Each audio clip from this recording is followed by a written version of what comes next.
حضرات ناظرین السلام علیکم۔ ناظرین اکرام، میں خورشید جعفری آپ کا استقبال کرتا ہوں اپنے یوٹیوب چینل پر۔ ناظرین اکرام، آج میں آپ کی خدمت میں پیش کرنا چاہتا ہوں ختم مرتبت حبیب خدا حضرت محمد مصطفیٰ صلی اللہ علیہ وآلہ وسلم کی ایک نصیحت جو آپ نے کسی شخص کو دی تھی۔ تو کیا ہے وہ نصیحت؟ آئیے میں پیش کرتا ہوں آپ کی خدمت میں۔ ایک شخص پیغمبر اکرم حضرت محمد مصطفیٰ صلی اللہ علیہ وآلہ وسلم کی خدمت میں حاضر ہوا۔ عرض کی، یا رسول اللہ، آپ مجھے نصیحت فرمائیں۔ پیغمبر اکرم حضرت محمد مصطفیٰ صلی اللہ علیہ وآلہ وسلم نے فرمایا، اگر میں تجھے نصیحت کروں تو کیا تم اس پر عمل کرو گے؟ اس شخص نے جواب میں کہا، جی ہاں۔ اس سوال و جواب کا رسول اللہ صلی اللہ علیہ وآلہ وسلم اور اس شخص کے درمیان 3 بار رد و بدل ہوا، یعنی 3 مرتبہ آپ نے اس سے سوال کیا کہ کیا میں تجھے نصیحت کروں اور تم اس پر عمل کرو گے؟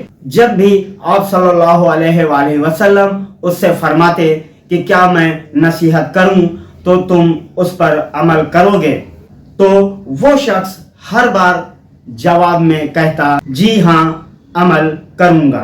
جب آپ نے اس شخص سے اقرار لے لیا، یعنی قبول کروا لیا، تو اس شخص سے آپ نے فرمایا، جب بھی کسی کام کا ارادہ کرو تو پہلے غور و فکر کرو اور اس کے نتیجے کو دیکھو۔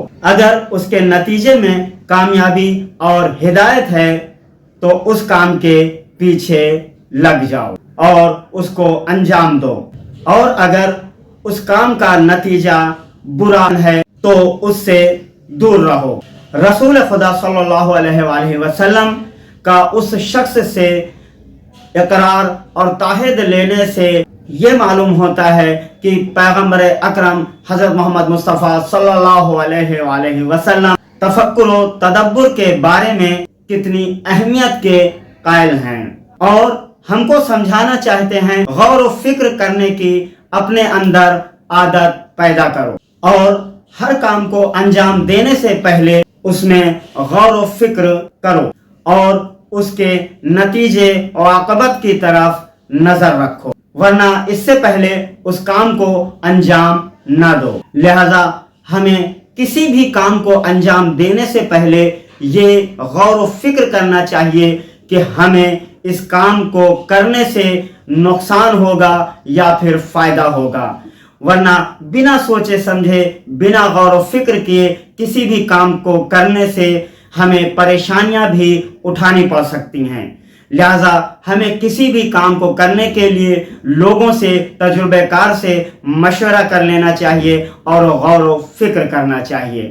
تو ناظرین اکرام، ہم اسی نصیحت کے ساتھ پیغمبر اکرم صلی اللہ علیہ وآلہ وسلم نے اس شخص کو فرمائی تھی، وہ نصیحت صرف اس شخص کے لیے نہیں تھی بلکہ وہ نصیحت اپنی امت کے لیے آپ صلی اللہ علیہ وآلہ وسلم نے کیا تھا۔ لہذا ہم سب کو آپ کی نصیحت پر عمل کرنا چاہیے اور کسی بھی کام کو انجام دینے سے پہلے اس پر غور و فکر کر لینا چاہیے تاکہ ہم نقصان میں نہ رہیں۔